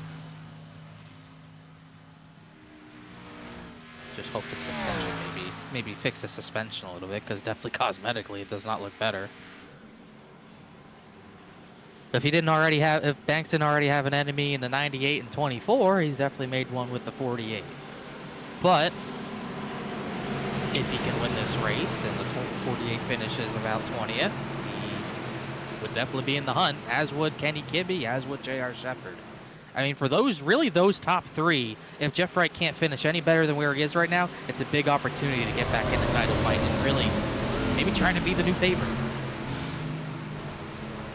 We still have 19 laps to go to figure out the winner of this one. Chase Race 1 back underway at Kansas. Not really the launch Shepard needed. Kibbe might have a shot at clearing him out of turn number 2, but he's going to have to deal with all that dirty air on the bottom. Shepard's going to fight back on the outside. Car in the wall, that's a 16. 3 wide back here. With the 0-0. Chad Klinger getting back through these. It is 3x3. 2 rows of 3 wide action. Carwile comes out on top, and the 44 Brewer really losing spots on this restart. He was in the 4th, and now he's almost outside the top 10. Ray Massey backs out of that situation for 3 wide. That was back around the 14th position. Carwile really loose. Oh, Miller loose. Look at that. What a slide job that was. I don't think he meant it. Look at Miller, big dive to the bottom. This is chaos right now. Woo! That was tight. And Joshua Banks, he got away. Good restart. He was able to get away from that battle for second. Calusa on the bottom there. Got loose as well. Trying to get around Carwile. He's still trying to complete the pass. Whoa! Here goes Miller. 71 really sideways off the corner. He barely avoided the rear bumper of Ryan Carwile. These guys are all over the racetrack right now.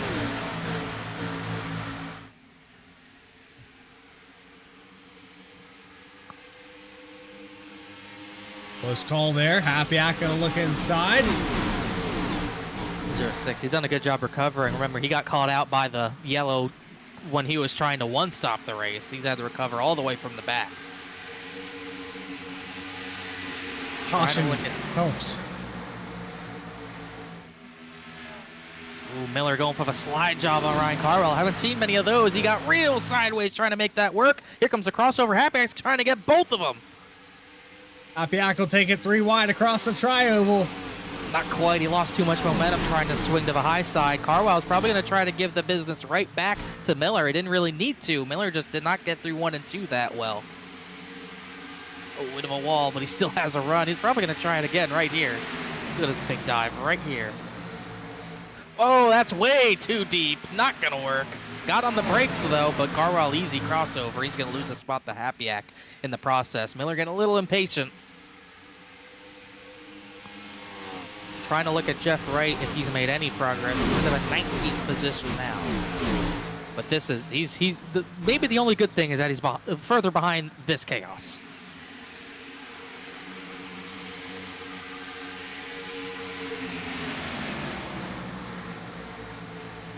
So 44, Philip Brewer looking to the inside.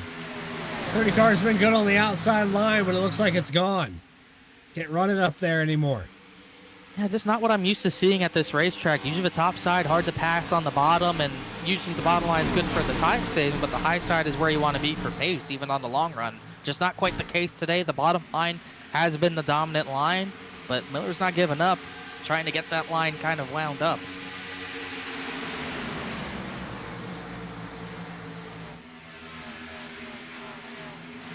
He chopped the nose of Philip Brewer, and you can see that really upset the 44.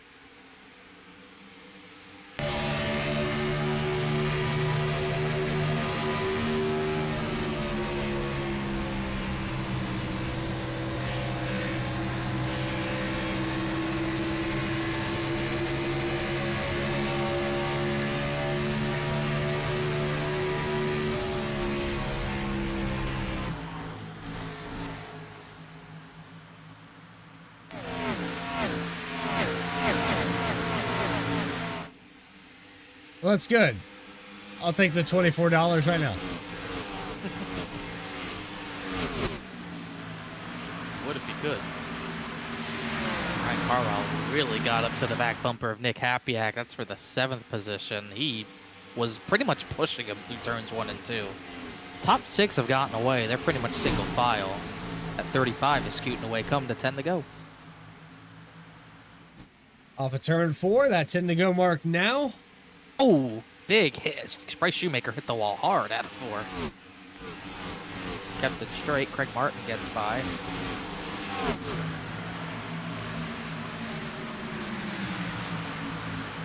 Ray Massey to the bottom in 1 and 2. Side by side. Cover from that spin. Had off the front bumper of Eddie Trejo. They're only separated by Austin Melky right now, so payback not on the cards, I assume. Wow, these guys are all over the racetrack at this point in the run. The 30 just got sideways. Another driver almost lost it in the tri-oval.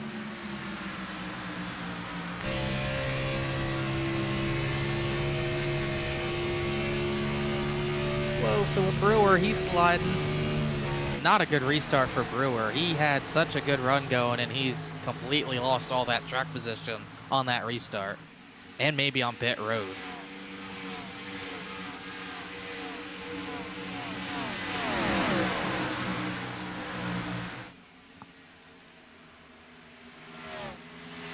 Another asterisk here. Joshua Banks. What do you think the post-race talk? And I mean, he's already on a penalty. Does this turn into probation here, Saturday Night Racing? It didn't bring out a yellow, but Jeff Wright is an admin, so that one will be tricky, regardless of the outcome of this race, with the 35 winning or not. I'm definitely interested to hear what J.R. Shepard had to think. He had a front row seat for that incident with those two. But either way, regardless of what happens, this is definitely shaking up the championship chase. I mean, what we talked about going into this race and going into the chase is that it's really going to take a bad race from Jeff Wright to even bring anyone back into the fight, let alone someone else take the points lead. But, I mean, he was dominating. He had this race wrapped up, but the yellow came out. Banks knew it was his only opportunity to take the lead away. And whether fair or not, I don't really believe it was fair, but whether you think that or not, he took the lead, and he took it for himself. And maybe it's not a matter of if you think it's fair, but did you think it was dirty? Did you think it was on purpose? Because a lot of people in chat right now aren't very happy about it.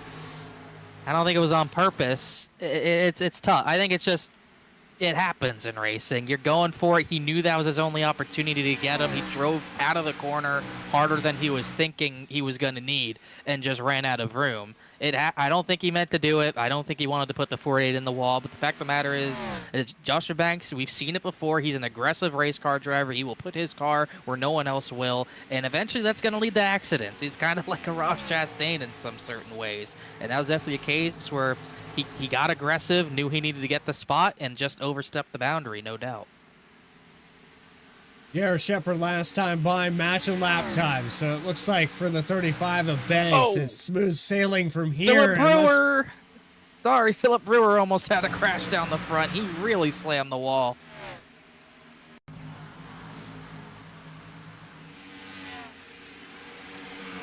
Shame, he had such a good run going. Angel Rose did a good job avoiding.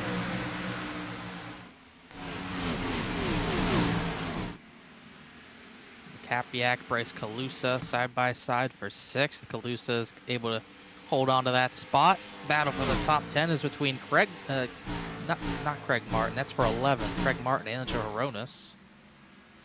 38 just wants another 2 miles out of this track, and then he can relax. But he has pulled away this run.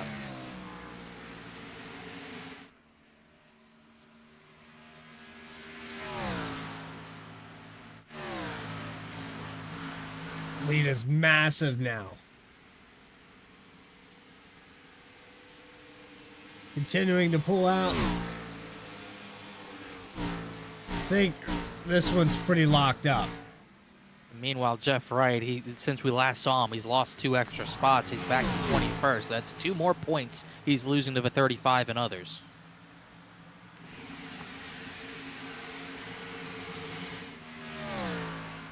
Mile and a half to go.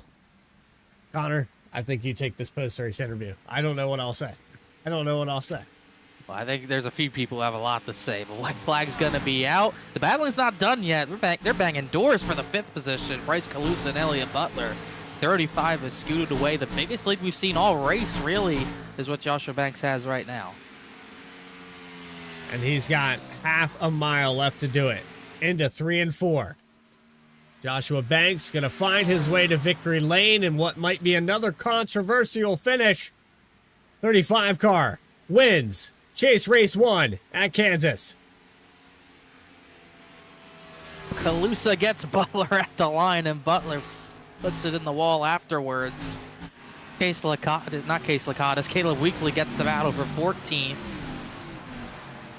Crazy race. They wreck at the case. Licata spins across the line, gets hit by Mark Cofield. All heck breaks loose after the line, but at the end of the day, Joshua Banks might have just taken the points lead in a huge way at Kansas. Look at this finish. Butler just could not get the run out of 4. Got loose across that tri-oval, and then everyone behind him decided to start wrecking as well. See what this was about. Oh, that was a big hit. Ooh, Philip Brewer got put in the wall by Belke there. Didn't really see that. 54 just trying to get spots. I don't think he quite got by Eddie Trejo. And then just gunned it and spun through the tri-oval. And then bam, nowhere for, I believe that was Brandon Wallace. Nowhere for him to go.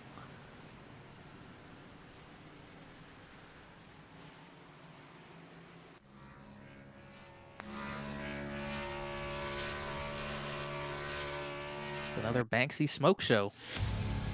Well, not another. He didn't do burnouts last week. He figured, I can do them this week.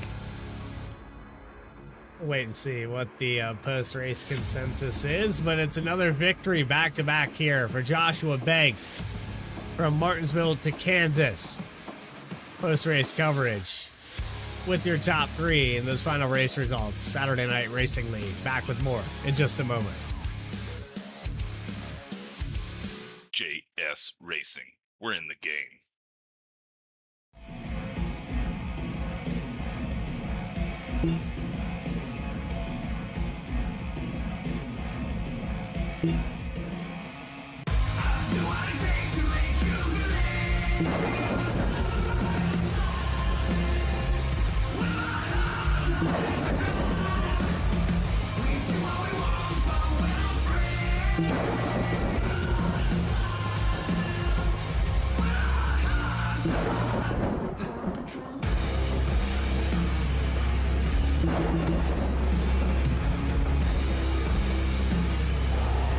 Gentlemen, start your engine!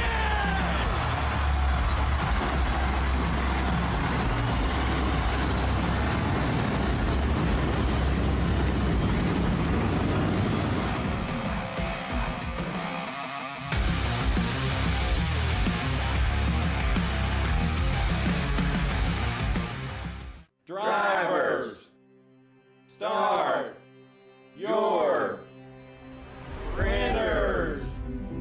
To keep pace with the ever-changing landscape of marketing and advertising, let Clark Print Shop help you spot the trends and keep you in front of the pack with all your color printing needs. From business cards to invitations, menus to mugs, we can print anything you need on paper or your choice of over 3,000 promotional items. Visit www.clarkprintshop.com to browse our online catalog and place your order today, or call us at 276-889-3426. For a limited time, use the code iRacing for 23% off your first purchase. The staff at Clark Print Shop looks forward to handling all your color printing needs. Walking and Rolling Costumes started when my son Reese was born with cancer. So when I was 3 years old, I got my first wheelchair. And he wanted to be Wall-E for Halloween that year. And so I knew you couldn't buy a costume to go on a wheelchair at that time, so I knew I had to build one. My dad ended up building a Wall-E costume out of a Dell computer box.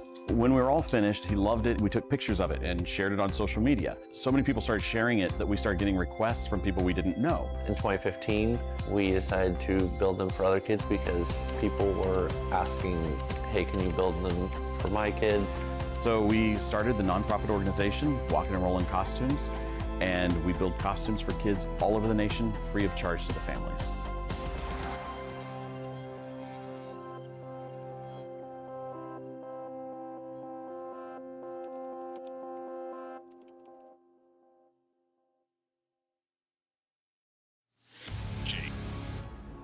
Back here live, post-race coverage for Saturday Night Racing League and the Cup Series presented by M&J Distributors. It was M&J Distributors who gets the victory here tonight, but a lot to unpack and maybe a points lead change, I think, Connor. I don't know. We can't confirm that unofficially. Looks like the 35 might have it, but post-race results up on your screen. Their top three with J.R. Shepard, another solid day. This time gets a result for it. He'll finish in second spot just behind Joshua Banks.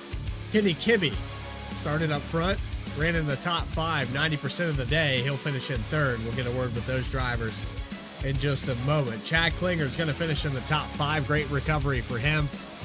Bryce Calusa in the number 20, rounding out the top five. Elliott Butler in the 16 will finish in 6th with Nick Hapiak in 7th, Ryan Carwile 8th. Jeremy Miller all over the place here tonight. He'll salvage a top 10. And Christopher Hodges, 6th place in points coming into tonight. He'll get a top 10. Two quick notes. It's not only Joshua Banks' third straight victory dating back to Chicagoland at the beginning of the month, but in the last 5 races, you've only had 2 winners, Jeff Wright and Joshua Banks, and they definitely banged heads tonight for sure. The 00 that we were talking about all night long. Good finish for the 00. Trying to make sure I get the name right. Craig Martin, first start, I believe. Decent 11th place finish for him. Angel Verona slipped back late, ends up 12th. Ray Massey, good run for him in 13th. Caleb Weekly recovering from that late spin, 14th. Austin Belkey, good run, up 13 positions, up to that 15th spot. Eddie Trejo, 16th. Bryce Shoemaker, 17th. Matt Shanowski, who we saw spun off the bumper of the 50, he gets 18th. Poor Philip Brewer had such a good run going, just lost all sorts of track position at the end after running top 5 before that final yellow. Shame for him. He ends up 19th. And the big story, obviously, Jeff Wright, who actually did get a position on that final lap, got by someone for that 21st position. I believe got by either Brandon Wallace or Casey Lakatos. Ends up 20th. 21st going to Brandon Wallace. Casey Lakatos going to fall back to 22nd there. That was the 50 car that made a little mistake there on the last lap. Mark Cofield will finish in 23rd position. Then you have Keith Shoemaker in 24th. I think I got that right. Dakota Floyd, early exit for him in the 57. He'll finish 25th. Chuck Sweeting also an early exit, 112 laps down, 26th. Hunter Sr. suspended here tonight with a black flag, and Noah Michalski electing not to grid here today. But now it's time to take you trackside. The first driver we're going to talk to, it's going to be Joshua Banks in the number 35. See if we can get Connor Horn caught up with him in victory lane. Yeah, we do have Joshua Banks, third straight victory for the 35 of Banks. And Joshua, obviously, there's going to be more questions. Led 38 laps tonight on one hand. You've won 3 in a row. You're rolling into the chase. You're unofficially going to be the points leader. But on the other hand, there's more contact. The 48 win of the wall. Just take us through what your mindset was trying to get the lead on that restart and ultimately the contact that happened. I mean, nothing. There's nothing I can say to try to defend myself. It just happened. And I got tight and was trying to keep it in it because we all know Jeff's hard to pass, and that was my one shot to get clean air. But I can't seem to race cleanly anymore when it comes down to the wire here. So I thought we were doing good because race JR clean. It was fun. It was very tough, obviously. Should have been, but it was fun, and I thought I was doing good with that. But then got to Jeff, and it got tight coming out of 4, and I just didn't react quick enough to lift to not run him into the wall, but it happened. So I don't know what to do. I just go out here, race, and try to win, and here we are. Got the victory this time for sure. And you kind of mentioned it there, how he's been hard to pass, not just tonight, but all season. And the win total shows that, obviously. But we got that restart after he had the lead. And, you obviously had a shot at him. Did you think that was pretty much your only shot? Pretty much. I knew if I just stayed behind him, then being back behind in that dirty air, would he, 1, kill my tires, or 2, just I wouldn't be able to get around him. And it just the way the track is, and he's so good at the tire saving when he's up front in clean air. It's just hard to best that. So if I had to run and try to clear him, with the fresh tires, I was going to try to do my best to do it, everything I could possibly cleanly, but it just got over my head again, and just here we are. That's not the way we want to do it, and I just got to work on that. Obviously, is what it is. It happened, but I want to at least talk to you a little bit about the entire race as a whole. We thought that high side would come in, really didn't. How tough was it? I mean, you said obviously it was tough to pass Jeff, but just in general making passes, how tough was it? Seemingly not really having that extra groove to work with. Yeah, you can run the middle a little bit to generate some sort of run, but the top was definitely not there. I tried it a couple times, and you could see a little momentum, but it just wasn't enough like it's been in the past. So the car just wouldn't rotate so good up there as it could on the bottom, and maintain momentum. The bottom just stuck really good. And to me, I thought this is what made Kansas fun tonight overall. The bottom, you can run that. You can run the second lane if you needed to. You can move a little bit, especially longer into the run. So it was pretty cool to do that. But overall, I thought it was a really good race. And working through the field and passing some cars and trying to get up front, that was fun. It looked fun from our point of view. I bet it looked fun when you were 2 seconds up coming to the white flag. Congrats on another win. All of a sudden, 3 in a row. You got the momentum, unofficially the points leader. Anyone else you want to thank or shout out? You guys in the booth, the admins, all our sponsors, Walk and Roll Costumes, Clark Print Shop, Juicy Spider, M&J Distributors, everybody that's on board for the season. And hopefully they continue to support us and keep us going. And hopefully we can come back next week and not do this again, because I need to work on that. So let's just move on, go to next week. Well, the quest to become the first multi-time champion in SNR history and runs through you for the time being. Joshua, thanks for talking to us. Congrats on another victory. We will see you next week at, I believe we go to Richmond. All right, buddy. Appreciate it. Thank you. Race winner Joshua Banks, and I know somebody that might have some comments about it. Maybe we can get the other side of the story here. We got our second place finisher, J.R. Shepard. Solid day, just like at Martinsville. It looked really good. This time you get the result for it, but another controversial finish at the end. What was your perspective on the end of this race? Yeah, I guess I kind of saw that coming, to be honest with you, but it's hard racing there, and yeah, I don't ultimately know what happened from inside the cars. I know that 48 got squeezed there a little bit, and my issue was trying not to run into the back of them because I'm kind of along for the ride at that point in the corner. So thankfully I didn't make contact with either one of them. Kind of threw me offline going into turn one there also. So yeah, just a little odd, but it's been rough the last couple of weeks. Well, I think the aggression level has turned up a lot, but with you, it's been the competition level. You've been, glimpses of speed and been fast at certain tracks, but now it looks like you've really hit your stride. Yeah, I hope so. It may just be the tracks that we've gone to, but ultimately just trying to figure out how to drive these Gen 4 cars a little bit faster. And the one thing I think that's kind of bitten me in the past is the short run speed. I always try to focus on the tires and making sure I've got something to work with at the end, and I'm not had any issues in that aspect. But I've lost a lot of ground in the early running, so tried to work on that tonight and make up some ground fast. Well, you look bad fast, and I got to ask one more question for you. What are the odds here that we maybe find J.R. Shepard in victory lane in the next 4 races?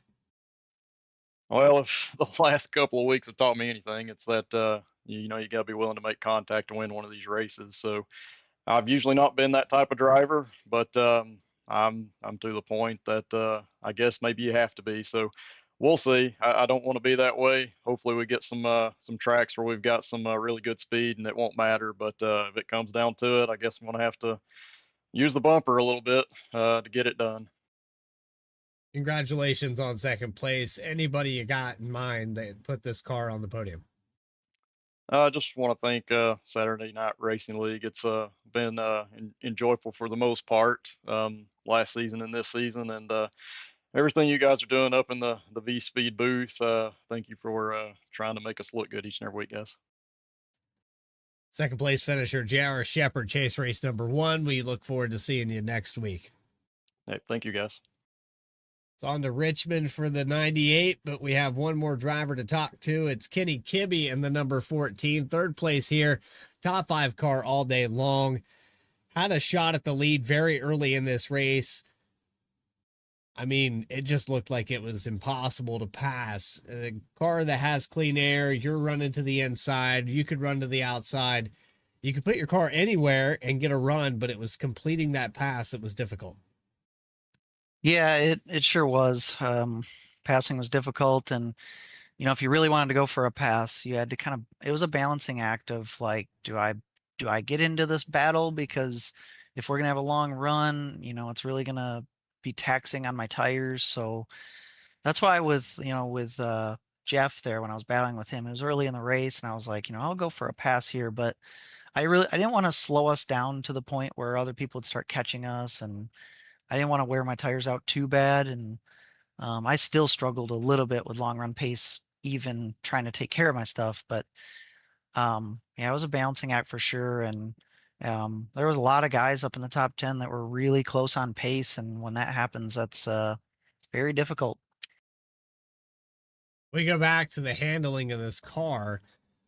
Looked like we were loose through the tri-oval. We were loose off of turn 4. You got the aero loose on top of that. I'm sure that every driver tried to work that to their advantage at some point in this race. But for you, how was it trying to manipulate the air? Yeah, I mean, there was like the first round especially, the car was getting really, really loose just everywhere. Other than entry, corner entry was pretty much tight all day long. But as we would put a new set of tires on it and the car would get tighter and tighter for me anyway, I kept having problems with front tire wear from entry to middle, and that really killed my momentum, like in the second half of the race. And then, yeah, but loose off the corners and through the tri-oval, that was a problem we had all race long. And yeah, you know, manipulating the air, that's like one of the key components to these cars, if love it or hate it. So if you're defending, you know, you try to run kind of mirror drive a little bit sometimes if somebody's catching you. And if you're catching somebody, you try to get up close to behind them or next to them and make them uncomfortable, because with it being so difficult to pass, it's very difficult to just drive by somebody. And so there's other ways of doing it. You can mirror drive all the way to Richmond now. You can put this one behind you, Chase, race number 2. Podium finish, 3rd place. Congratulations on making the chase and that yellow spoiler. Who made that possible this week? Yeah, I'd just like to thank everybody at SNR for coming together every week. Racing out there was intense, but I like that we got a lot of green flag laps today, so the race was a blast. You guys at VSPEED for the awesome broadcast. I look forward to going back and watching this one. Everybody that rides on board with me on Twitch every week. JR, our teammate, he was fantastic all day long. It was fun racing with him. And again, we're still racing with our friend Jack. We've been on a tear in our leagues lately, so that's been cool to be able to give him a shout out every time I get these top 3s. Kenny, we hope to see you back up here in the post-race booth, but we're going to sign off and send you on your way and long travel to Virginia. Sounds good, guys. We'll meet you there. There you have it. It's Kenny Kimmy, which I might have moved to the wrong channel there, but we'll move him into the broadcast waiting. Connor, it was another one of those eventful nights here at Saturday Night Racing League, but I feel like I need to address the chat. Brian Chambliss, don't ever take him seriously. He's goofing off for the most part. He just likes to create create some Apparently fun. I'm suspended. That's a shame. Everybody's suspended at this point, but that's fine because that's the end of our broadcast. We're wrapping things up, and we have another race to talk about. Yeah, we'll have a lot to talk about next week, possibly. We go to our last short track of the season with all the beating and banging happening.